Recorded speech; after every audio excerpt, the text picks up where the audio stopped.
Meus irmãos, vamos abrir a palavra do Senhor na carta de Paulo a Tito, capítulo 3.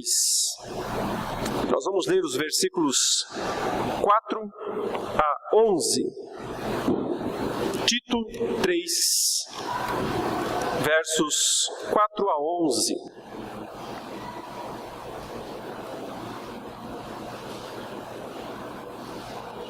A palavra do Senhor, na carta que o apóstolo Paulo escreveu ao seu discípulo e amigo chamado Tito, ele disse o seguinte, a partir do versículo 4, aqui no capítulo 3.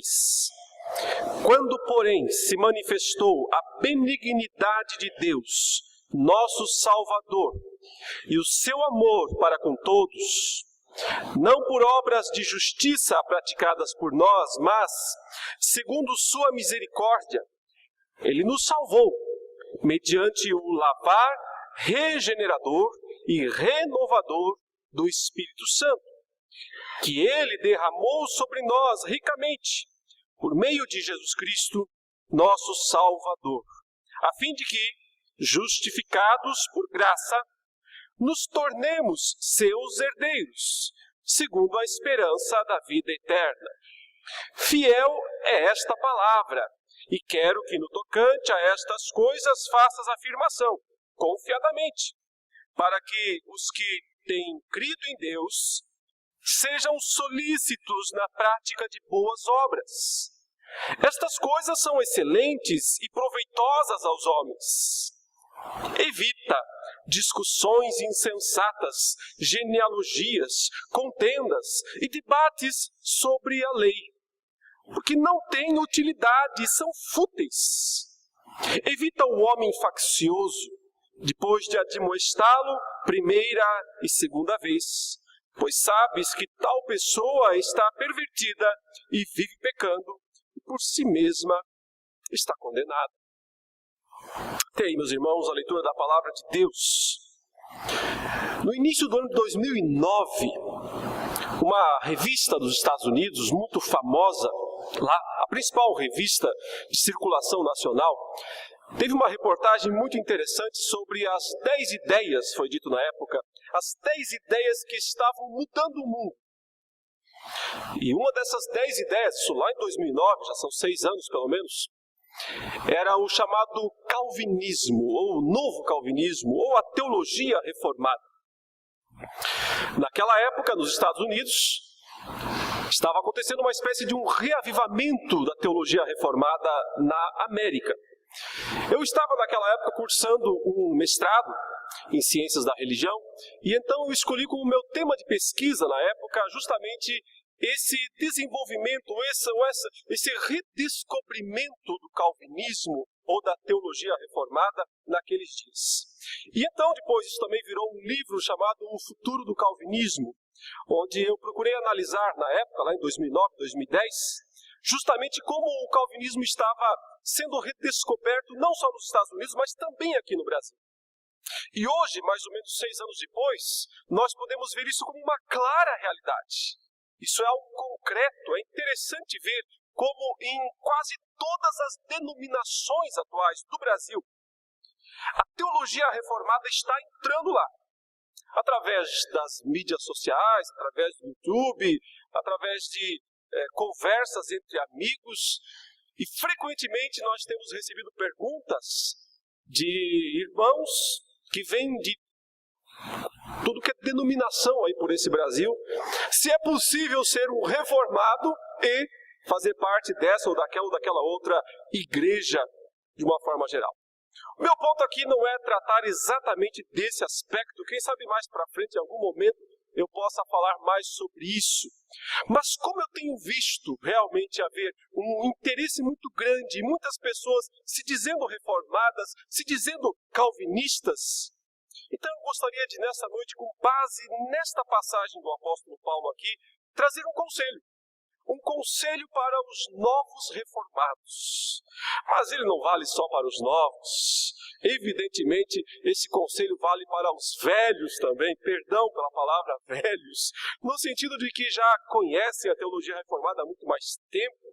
Portanto, esta mensagem, esse conselho, vale para todos os reformados, mas especialmente para os novos, aqueles que agora estão se achegando à teologia, conhecendo mais a respeito desta teologia, que nada mais é, e esse é o ponto principal que eu gostaria de enfatizar desde já, nada mais é do que um redescobrimento das doutrinas bíblicas centrais, daquilo que a Escritura coloca como ponto central de tudo, a grande mensagem da graça, a grande mensagem da salvação pela graça. Esse é o ponto central da teologia, da fé reformada. Nós que estamos aí, os presbiterianos, há quase 500 anos nesta caminhada, pregando justamente estas doutrinas, também não podemos nos esquecer daquilo que é central, daquilo que é o ponto focal. E sempre que, de uma forma ou de outra, o que é centro da mensagem cristã é perdido, então, com isso, não pode resultar nada benéfico, mas apenas desvios, apenas problemas e coisas que eventualmente ou evidentemente não trarão benefício algum para aqueles que seguem a tradição reformada. Antes de tudo, o apóstolo Paulo aqui faz um resumo a Tito, antes de dar o conselho, porque o conselho mesmo está a partir do versículo 8. Nós vamos daqui a pouquinho chegar nele. O conselho está aí, a partir do versículo 8. Mas antes de dar o conselho, o apóstolo Paulo relembra mais uma vez a Tito aquilo que é o coração da mensagem da graça, aquilo que é o coração da mensagem da fé. E por isso também é o coração da mensagem da fé reformada. Quase todas as palavras aqui no versículo 4 até o versículo 7 que nós encontramos são os grandes temas da teologia reformada, as grandes expressões da fé reformada. Veja que ele diz: quando, porém, se manifestou a benignidade de Deus, nosso Salvador, e o seu amor para com todos, não por obras de justiça praticadas por nós, mas, segundo a sua misericórdia, Ele nos salvou.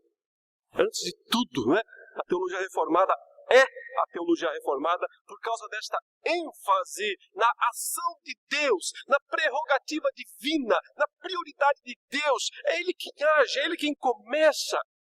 Por isso se fala em toda a glória a Deus, porque Ele é o início, o meio, o fim da salvação. A salvação não parte do homem, não é uma atitude humana, não é uma condição humana, mas é apenas uma obra da graça, da misericórdia de Deus, em que Ele, o texto diz, se manifesta, se revela.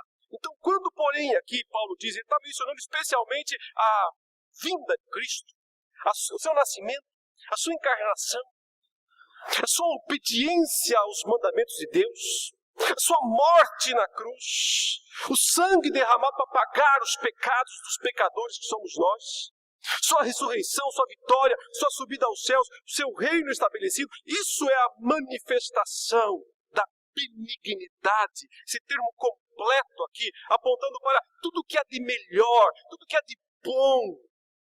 Isso só pode vir do Pai das luzes, Tiago diz.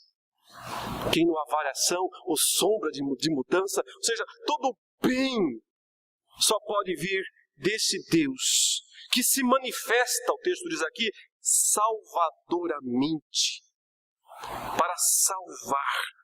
Uma expressão usada aqui também é o seu amor, a manifestação do seu amor para com todos. Aqui alguém dá uma paradinha e fala, opa, peraí, isso aqui parece destoar um pouquinho do que ensina a fé reformada, por exemplo, no aspecto da chamada expiação limitada, onde nós dizemos que Cristo morreu apenas pelos eleitos. E ao mesmo tempo o texto aqui parece falar de um amor do Senhor para com todos. Mas a palavra que é utilizada na língua original e que é traduzida aqui como amor para com todos, é uma palavra muito conhecida de vocês. Mesmo que você não seja um estudioso de grego, mas esta palavra você conhece. Porque esta é a palavra filantropia. O termo aqui na língua grega é exatamente esse, filantropia. São duas palavras unidas numa só, no verbo Philos, ou do termo que significa amor, e anthropos, que significa homem. Então, a ideia não é o amor de Deus por todos os homens, sem exceção. Não é esse o sentido do termo. Mas o sentido é um amor pelo gênero humano. Um amor pela humanidade. Não necessariamente cada pessoa, sem exceção. Porque se nós encontrássemos uma única exceção na Escritura dizendo que Deus não amou, então não pode ser um amor por todos. E nós encontramos essa exceção quando Deus diz: amei a Jacó, não amei Esaú. O próprio texto bíblico mostra que Deus não amou individualmente, salvadoramente, cada pessoa deste mundo. Mas amou genericamente, é o amor pelo gênero humano, pela humanidade. São termos genéricos que a Escritura usa, como por exemplo, quando João Batista diz que Jesus é o Cordeiro de Deus que tira o pecado do mundo. Mas nós não podemos dizer que ele tira o pecado de cada pessoa do mundo sem exceção. Ou então, o inferno estaria absolutamente vazio. Ninguém poderia ir para lá se o Senhor Jesus tivesse tirado o pecado de cada pessoa sem exceção. Os termos genéricos são genéricos. Eles não têm o objetivo de serem específicos, dizerem 100% das pessoas. Mas o que se manifesta, na verdade, é o amor salvador de Cristo pela humanidade de uma forma geral. E dentro desta humanidade, ele então salvará aqueles que creem. Então o texto avança e diz: não por obras de justiça praticadas por nós, mas segundo sua misericórdia. Que é a relação clara em não de obras, mas pela graça. Não salvos pelos méritos, pelas coisas boas que nós podemos eventualmente praticar, mas salvos pela graça, pela misericórdia, por esse amor imensurável, por esse amor incompreensível. A salvação não é, nunca foi, nunca será uma obra humana, a partir do mérito humano, a partir da conquista humana, a partir do esforço humano, mas sempre será uma obra a partir da graça de Deus, a partir da benignidade de Deus, a partir da misericórdia de Deus. É assim que o Senhor se revela no Evangelho. É isso que Paulo reforça aqui, dizendo: não foi por obras de justiça praticadas por nós. Até porque, ainda que encontrássemos algumas boas obras em nossa vida, mas como não regenerados, estas obras não passariam de trapos de imundícia, como o profeta Isaías ilustra, dizendo: nossas melhores obras não passam de trapos. Então, como poderíamos oferecer isso a um Deus santo, puro, perfeito? Seria totalmente impossível. Então, não é possível mesmo que nós nos salvássemos. A salvação é um dom, é um presente de Deus. E para que isso fique claro, ele declara então, dizendo: ele nos salvou. Ele nos salvou. Uma obra da soberania de Deus. Salvar aqui significa curar totalmente. Porque ele carregou as nossas enfermidades. E estamos falando de enfermidades espirituais. Aquilo que nos separa de Deus. Aquilo que impede que nos aproximemos do Deus Santo. Ele nos salvou. É uma obra de Deus, não é uma obra do homem. Mas então ele diz: nos salvou mediante, e aqui ele vai mostrar o instrumento através do qual nós fomos salvos. Ninguém mais, ninguém menos do que o próprio Espírito Santo. Ele nos salvou mediante o lavar regenerador e renovador do Espírito Santo. A salvação é uma obra da graça de Deus, da misericórdia de Deus, que é aplicada na vida do pecador através do Espírito Santo de Deus. Se o Espírito Santo não vier a esse pecador e não realizar esta obra da graça, que nós chamamos de regeneração, homem algum pode responder com arrependimento e fé, simplesmente porque está morto nos seus delitos e pecados. Então, o papel do Espírito Santo está em destaque aqui. E mais uma vez, uma das doutrinas essenciais da fé reformada também surge aqui de uma forma clara aos nossos olhos. Nós dizemos que o batismo com o Espírito Santo é uma obra da graça de Deus, mas é uma obra inicial da graça de Deus. Não uma obra posterior, não uma segunda obra, não uma terceira, uma quarta, o que quer que seja, mas uma primeira. Porque é justamente quando o Espírito Santo vem sobre um pecador e lava este pecador, e restaura esse pecador, e renova esse pecador, é que ele experimenta então a verdadeira salvação. Há uma menção aqui ao batismo, por causa da palavra lavar. Ele nos lavou de forma regeneradora, ele nos lavou de forma renovadora. Ou seja, aquele ato do Espírito Santo de nos lavar foi o ato de nos regenerar e nos renovar. Ele está falando aqui não do batismo especificamente com água, mas do batismo com o Espírito Santo. Sendo que o batismo com água é um símbolo deste. Um sinal visível, né? O sacramento é isso, um sinal visível de uma graça invisível. Então, o Espírito Santo nos batizou, lavando-nos. E ao lavar-nos espiritualmente, ele fez duas obras em nós, ele nos regenerou e nos renovou. Então, o batismo com água, que é visível, que a igreja enxerga, que o mundo pode ver também, é uma confirmação perante os homens daquilo que o Espírito Santo fez perante Deus. E isso não é uma obra posterior à conversão. Isto é o que acontece na conversão. É o que acontece no momento em que alguém deixa de ser um perdido e passa a ser um filho de Deus.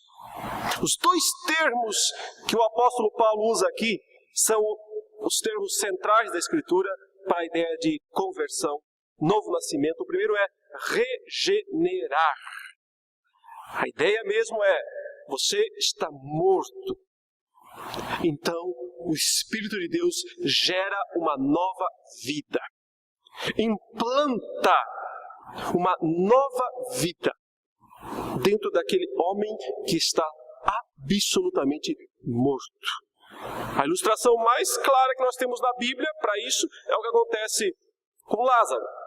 Com Lázaro isso acontece fisicamente, mas ilustra para nós o aspecto espiritual, até porque os milagres de Cristo, além de serem literais, terem acontecido literalmente, eles sempre tinham também uma mensagem teológica para passar. E a mensagem teológica da ressurreição de Lázaro é: o homem não volta à vida por si. O homem que está morto não volta à vida por si.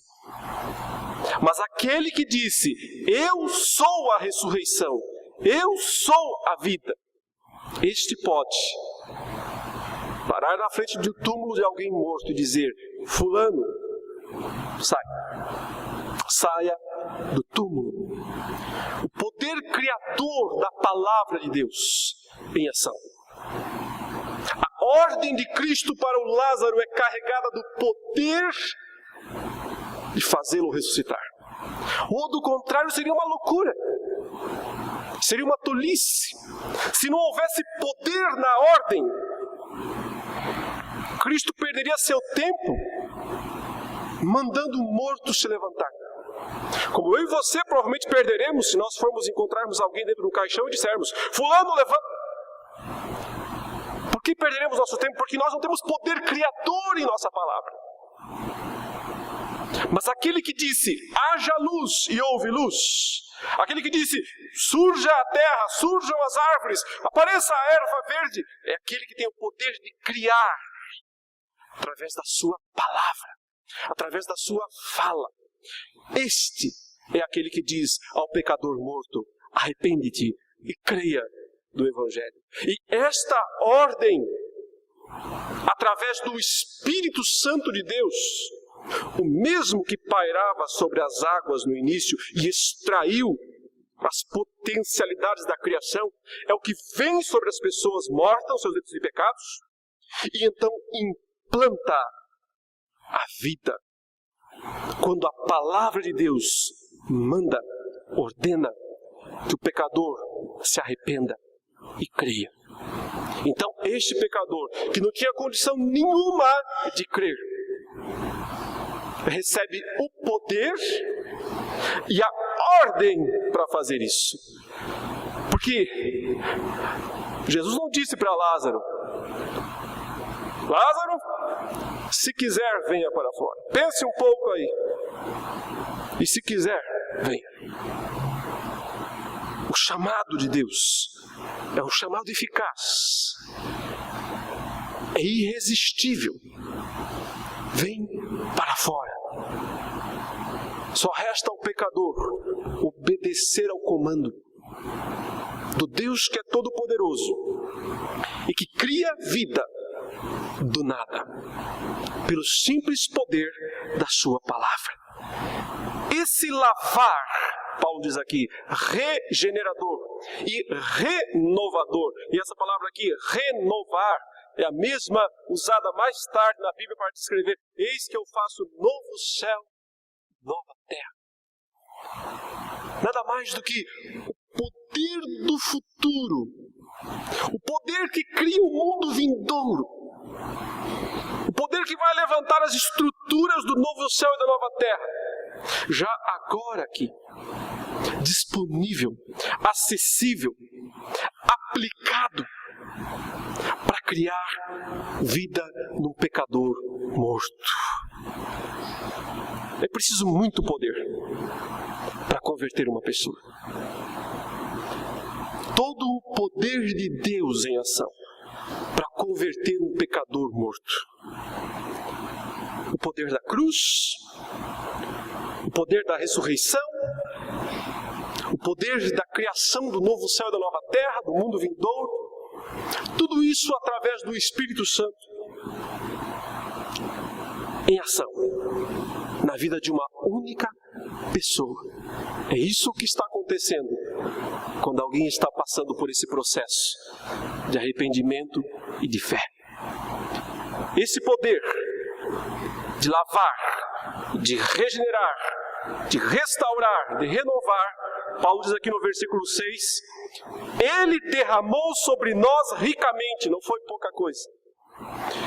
Ele derramou sobre nós ricamente, abundantemente.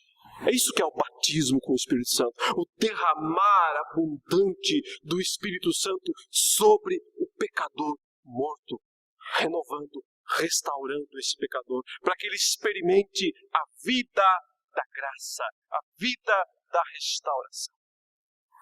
Derramou sobre nós ricamente por meio de Jesus Cristo. Jesus Cristo nos regenera por meio do Espírito Santo. O Espírito Santo é derramado sobre nós por meio de Jesus Cristo. Você percebe como a obra da Trindade é complementar o Pai, o Filho e o Espírito Santo, agindo com todo o seu poder na salvação de uma pessoa. Conversão não é coisa simples. Conversão não é obra humana. Não é o que uma pessoa pode produzir. Só a Trindade pode produzir um crente. Porque um crente é um filho de Deus. Só o Pai gera o Filho. Ninguém pode se gerar um Filho de Deus. Se o Deus triuno não quiser gerar mais um filho, não vai acontecer.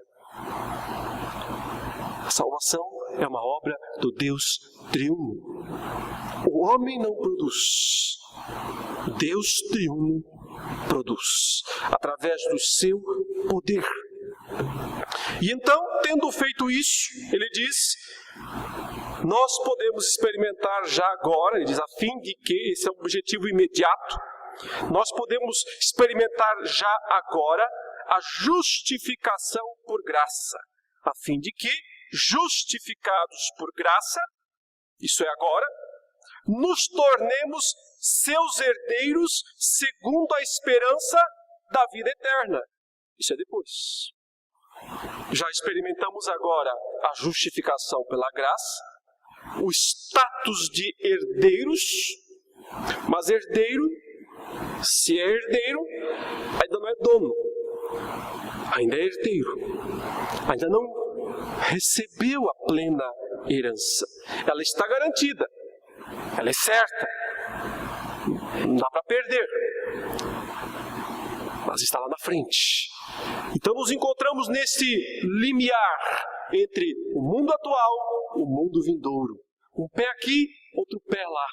Experimentando realidades deste mundo atual e ao mesmo tempo realidades do mundo vindouro. O futuro adentrou o presente. O futuro da glória do mundo por vir adentra o presente quando um crente se converte, ou um ímpio se converte e vira crente. E então ele experimenta simultaneamente a herança, a certeza da herança, mas ao mesmo tempo é só um gostinho. Precisa esperar a redenção do corpo, a ressurreição. Só então, quando de fato nós experimentaremos a plena esperança. Vejam as palavras, meus irmãos, que esse texto tão resumido, consegue trazer para nós: benignidade, o amor, a justiça, a salvação, a regeneração, a renovação, o batismo com o Espírito Santo, a justificação pela graça, herança e esperança da vida eterna. Tudo isso está aqui. E essa é a grande mensagem da teologia ou da fé reformada. O aspecto central é a redescoberta dessa antiga mensagem da graça, que Deus, pelo seu amor e pela sua misericórdia, age com todo o seu poder para salvar pecadores como nós, que passam então a experimentar duas realidades: o já, mas o ainda não. O já, do já termos a justificação por graça, de termos sido declarados justos perante o tribunal de Deus. O veredito já saiu. Ele antecipou o veredito do juízo final. Um dia haverá o juízo final para todos. Mas para os crentes, o veredito foi antecipado. Não há condenação. Justificados, pois, pela fé, temos paz com Deus. Nós já experimentamos o veredito do juízo final. A certeza de que não haverá condenação alguma para os que estão em Cristo Jesus. Mas ainda não experimentamos na materialidade aquele mundo por vir. Ainda andamos no meio de um mundo corrupto, caído, depravado, essencialmente negativo nesses termos. Aí o porquê também que inevitavelmente nós cristãos sofreremos nesta terra, porque temos saudades daquele lugar para o qual fomos feitos, mas que ainda não podemos entrar. Tendo estabelecido o que é a mensagem da graça, o que é a mensagem central da fé reformada, então Paulo dá aqui um conselho aos novos convertidos. E é preciso lembrar que essa carta foi escrita por Paulo a Tito, para que Tito organizasse a igreja, que estava tendo muitos problemas na ilha de Creta. A igreja estava um tanto quanto bagunçada, sem organização, sem liderança estabelecida. Então Paulo enviou Tito, um homem de confiança, um obreiro de confiança dele, para aquela ilha, para aquelas cidades, e disse: olha, vá até aí, vá até esse lugar e organize as coisas. Dê conselhos para os idosos, para os jovens. Traga informações para que eles saibam o que é ser um cristão verdadeiro. Ele manda que Tito promova a eleição de oficiais, presbíteros, diáconos, para cumprir a organização da igreja. Não existe igreja sem organização. Muitos hoje são adeptos, do movimento dos desigrejados, dos sem igreja. Tem sem terra, tem sem teto e tem sem igreja também. Mas não existe de fato sem igreja. Porque se uma pessoa se diz sem igreja, ela tem que dizer que ela é sem o corpo. E se ela é sem o corpo, ela não pode ser crente. Porque essencialmente ser crente significa fazer parte do corpo de Cristo, do qual Ele é o cabeça. Essa é a figura bíblica da igreja. Uma cabeça, Cristo, membros, o corpo. Se eu digo, sou crente, mas não tenho igreja, eu estou dizendo, sou um dedo, mas não tenho corpo. O que sou então? Na verdade, sou um membro decepado, cortado, que vai secar e morrer. O corpo recebe a vida da oliveira. Eu sou a oliveira, Cristo disse. Vocês são os ramos. Vocês não fazem nada sem mim. Se a cabeça não alimenta o corpo morre. Não existe crente sem igreja. Ele pode estar fora da igreja, afastado em algum momento, mas ele tem que voltar. Porque o corpo se alimenta a si mesmo, sustenta a si mesmo, ampara a si mesmo, uns aos outros. É um dos termos tão frequentemente utilizados no Novo Testamento. Alimentados pelo cabeça, que é Cristo Jesus. Então Paulo vai dar aqui um conselho aos novos convertidos. Ele diz: fiel é esta palavra, e quero que no tocante a estas coisas faças afirmação confiadamente, para que os que têm crido em Deus sejam, percebe? Quanta palavra que ele usa aqui de forma formal, Olha, vou te falar uma coisa agora muito séria, Tito. Você precisa falar isso com muita firmeza, com muita ousadia perante os seus ouvintes. Você tem que afirmar isso categoricamente, isso é essencial. Que aqueles que têm crido em Deus sejam. E basicamente, meus irmãos, eu vou resumir o que Paulo fala aqui até o versículo 11 com uma única frase. E você vai ver que esta frase resume tudo o que ele fala até o final do versículo 11. Basicamente, ele diz o seguinte: mais ação, menos discussão. Mais ação, menos discussão. Olha o que ele diz aí. Para que os que têm crido em Deus sejam solícitos na prática de boas obras. Solícito é o termo que dá até uma ideia, uma conotação de ansiosidade. Existe uma ansiosidade negativa. A Bíblia fala: não andeis ansiosos de coisa alguma. Mas do que é que ele diz que nós não devemos andar ansiosos? Quanto ao que haver de comer, quanto ao que haver de beber, de vestir, né? Enfim, em relação às coisas materiais. Ele diz, não sejam ansiosos por isso.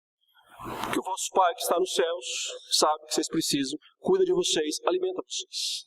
Mas aqui ele diz, sejam ansiosos. Sejam ansiosos, sejam solícitos. Do quê? Do desejo de realizar boas obras. Sejam ansiosos, sejam solícitos na prática de boas obras. Estas coisas são excelentes, ele diz, e proveitosas aos homens. Mais ação, é isso que ele está falando. E cá entre nós, o que falta muitas vezes para aqueles que são reformados, ou se dizem reformados, é justamente mais ação. Ficam muitas vezes preocupados demais com a teoria. A teoria é importante também. Mas a teoria não significa nada se não houver trabalho, se não houver ação. Prática de boas obras. O que será que ele quer dizer com isso? Prática de boas obras. Evidentemente, ele não está falando de boas obras para a salvação. Já deixou claro que nós não somos salvos pelas obras. Já deixou claro que nós somos salvos pela graça, que é um presente da misericórdia, da compaixão de Deus para conosco. Nós não somos salvos por causa das nossas obras. Nós somos salvos por causa de Cristo.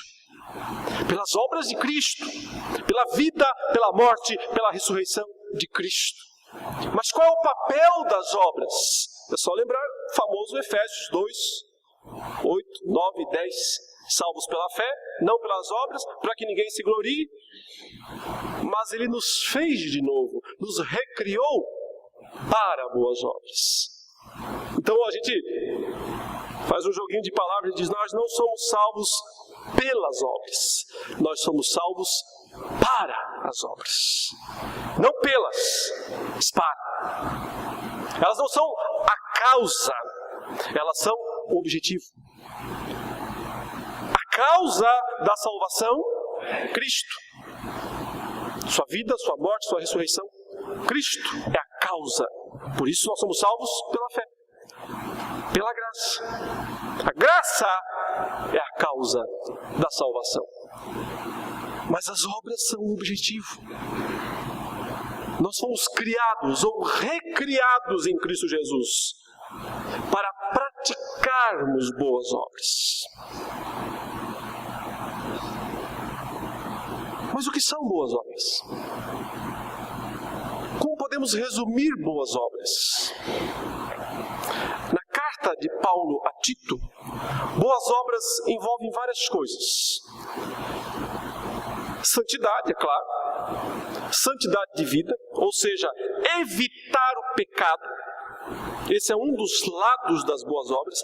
Evitar o pecado. Fugir do pecado. Mas por outro lado também, ser construtivo, ser positivo. Fazer, realizar, trabalhar. Uma das coisas que Paulo fala a Tito é justamente a igreja. A necessidade de que cada crente cumpra, faça sua parte no corpo de Cristo. Para que esse corpo cresça. Bem edificado, Paulo diz em Efésios 4, bem consolidado pela colaboração de cada junta. Assim, esse corpo cresce. Mas um detalhe essencial que Paulo trata aqui em relação a boas obras tem a ver com respeito. Respeito a autoridades. Volte para o início do capítulo, no versículo 1 do capítulo 3. Ele diz, lembra-lhes que se sujeitem aos que governam. As autoridades. Sejam obedientes. Estejam prontos para toda boa obra. não difamem a ninguém. Nós não temos certeza se Paulo aqui está falando prioritariamente do governo civil, ou você está falando também do governo eclesiástico. E talvez sejam as duas coisas, porque ele não faz uma distinção tão clara. Usa termos mais genéricos, né? Lembra-lhes que se sujeitem aos que governam. Aos que governam. Às autoridades. Sejam obedientes, estejam prontos para toda boa obra. Não difamem a ninguém. Essa relação do crente com a autoridade é algo muito difícil, especialmente no país em que nós vivemos, em que há um desrespeito generalizado à autoridade. Se criou no país em que nós vivemos uma ideia de que respeitar a autoridade é algo ruim, negativo, vergonhoso, e que é heróico reagir, responder. As crianças da escola não respeitam os professores. Os motoristas não respeitam os guardas de trânsito. Ninguém respeita as autoridades constituídas. Isso frequentemente é transferido para a igreja também, em que muitas vezes o desrespeito àquele que tem um cargo como diácono, como presbítero, ou presidente de algum departamento, ou seja, é facilmente passado por cima, porque é uma cultura de não respeitar. E curiosamente, uma das grandes mensagens do cristianismo é respeitar a autoridade. Dar a César o que é de César. Uma das grandes mensagens, seja a autoridade civil, seja a autoridade eclesiástica. E isso Paulo está dizendo que são boas obras. Isso também são boas obras.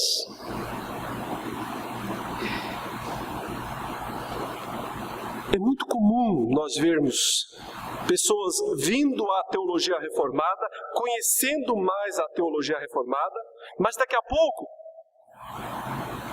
se tornando seus próprios pastores, seus próprios donos, seus próprios senhores, não respeitando mais ninguém, difamando todo mundo.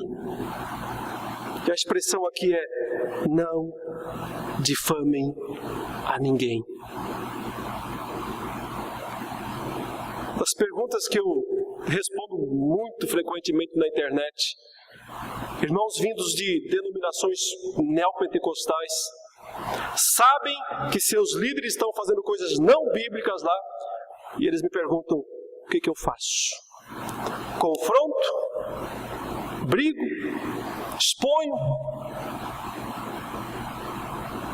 A mensagem da Escritura sempre é: sujeite-se. Se é o líder, e se você está debaixo dessa estrutura e vai permanecer lá, cabe a você sujeitar-se. Se não é bíblico o que ele está fazendo, cabe a você ir para outro lugar. Mas não cabe a você desrespeitar ninguém. Não cabe a você ser aquele que vai brigar, enfrentar. Não é essa a função dos crentes. A função dos crentes é glorificar a Deus com boas obras. E na verdade, meus irmãos, a melhor maneira de influenciar aqueles que estão ao nosso redor não é necessariamente pregando para eles, mas vivendo para eles. Não é necessariamente confrontando-os nos seus erros, nos seus defeitos, mas mostrando para eles como esta fé produziu diferença na sua vida. Porque se as pessoas não conseguirem ver mudança para melhor na sua vida, não adianta você pregar para elas. Não adianta você falar de quão maravilhosas são as doutrinas da graça. Não adianta você explicar os textos bíblicos, porque a sua vida, o seu testemunho, as suas atitudes, as suas ações falarão mais alto. Por isso que Paulo diz aqui é menos discussão, mais ação. Menos blá blá blá, menos digitar no teclado e mais vida. Essa história de digitar no teclado, em épocas de Facebook, dos teólogos da internet, que ninguém sabe de onde vieram, são igual ao vento, ninguém sabe onde é que vem e onde vai. Mas surgem e de uma hora para outra querem ser reconhecidos como senhores do saber, cheio de gente seguindo. Tão perigoso é isso, tão perigoso. Porque frequentemente estão seguindo figuras vazias, discursos vazios, textos bem escritos, mas onde está a vida por trás desse texto? Onde está o homem que vive isso no dia a dia? Se você não pode ver, se você não conhece. Cuidado com os teólogos da internet. Cuidado se você não os conhece. Se você não sabe como eles vivem, como eles são com suas esposas, como eles são com seus filhos, como eles são com suas igrejas. Discursar é fácil, digitar também é fácil. Mas o evangelho tem que ser vivido. Por isso, mais ação, menos discussão. E discussão justamente é o próximo tópico desse conselho que o apóstolo Paulo está dando a Tito e mandando que ele passe para os seus colegas. Ele diz no verso 9: evita discussões insensatas, genealogias, contendas e debates sobre a lei, porque não têm utilidade e são fúteis. Olha que comparação belíssima. Olha o que ele disse das boas obras no versículo anterior. Ainda nesse versículo ele falou assim: sejam solícitos na prática de boas obras, estas coisas são excelentes e proveitosas. Evita discussões insensatas, genealogia, blá blá blá. Essas coisas não são úteis, elas são fúteis. Então, algo diz: isso é excelente, isso é proveitoso. Isso aqui é excelente, isso aqui é proveitoso. Isso aqui é inútil e fútil. O que é excelente e proveitoso? Ação. O que é inútil e fútil? Discussão. Mais ação, menos discussão. Mais vida, menos discurso. Mais prática, menos teoria. O que é proveitoso? Estar preparado, ser ansioso para fazer coisas certas, para boas obras. O que é totalmente inútil, não tem valor nenhum? Discussões insensatas. Nos dias do apóstolo Paulo, aqui nos dias de Tito, uma das coisas que se discutia muito era a questão das genealogias. Era muito importante para os judeus conseguir entender corretamente se ele era mesmo um descendente direto de alguma das tribos de Israel. Então, eles investiam muito nesse aspecto de entender as genealogias. E isso era frequentemente trazido para os debates. E uma das coisas, inclusive, que se debatia muito naqueles dias era se Cristo podia ser o sumo sacerdote que os cristãos diziam se ele não era descendente de Levi. O autor aos Hebreus escreveu a carta para dizer que ele era descendente de Melquisedeque. Mas o simples fato de haver essa discussão em torno de detalhes, de coisas que geram orgulho, isto, Paulo diz, é negativo. Se eu pudesse trazer isso numa linguagem mais para os nossos dias, é aquele sujeito que quer se identificar com 52 teólogos da história da igreja. Eu sigo fulano, o Beltrano, o Cicrano. Você é ruim porque você não conhece nenhum desses aí. Ele também tenta fazer a sua genealogia teológica. E aí fica discutindo em cima dessas coisas, pura perda de tempo. Volte lá ao comecinho do capítulo 3 mais uma vez, quando ele disse o seguinte, no verso 2: não difame a ninguém, nem sejam altercadores, mas cordatos, dando provas de toda cortesia para com todos os homens. Esse termo aqui, altercadores, é muito interessante, porque ele significa o sujeito que não perde o debate, o sujeito que não consegue perder o debate. Ele não pode admitir, ele se sente, ele quer ser invencível no debate.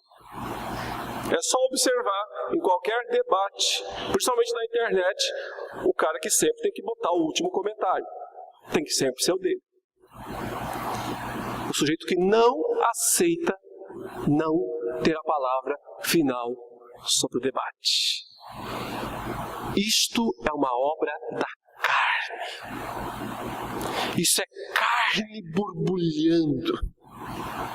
Isso não tem nada a ver com o Espírito de Deus, que torna os homens cordatos, humildes e amáveis. Voltando ao ponto, no final aí do capítulo, agora no versículo 9, ele diz: evita discussões insensatas, contendas, debates sobre a lei. O ponto aqui não é a lei, mas questõezinhas em torno da lei. Esse é o ponto. Detalhes e mais detalhes, coisas secundárias, entende?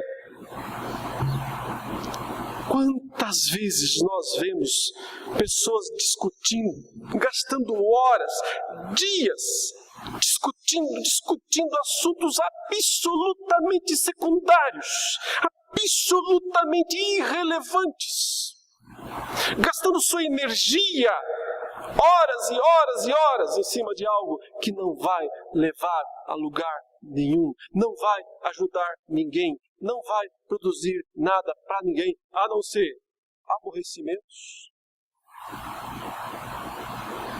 a não ser desentendimentos e, frequentemente, desvios, esfriamento da própria fé. Então, o aspecto aqui é não ficar brigando por coisinhas secundárias. Deter-se no central, deter-se no principal.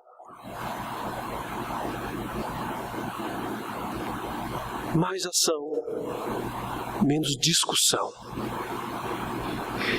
Mais atos, menos debates. Veja que Paulo ainda avança e dá um conselho mais específico a Tito. Ele diz: evita o homem faccioso.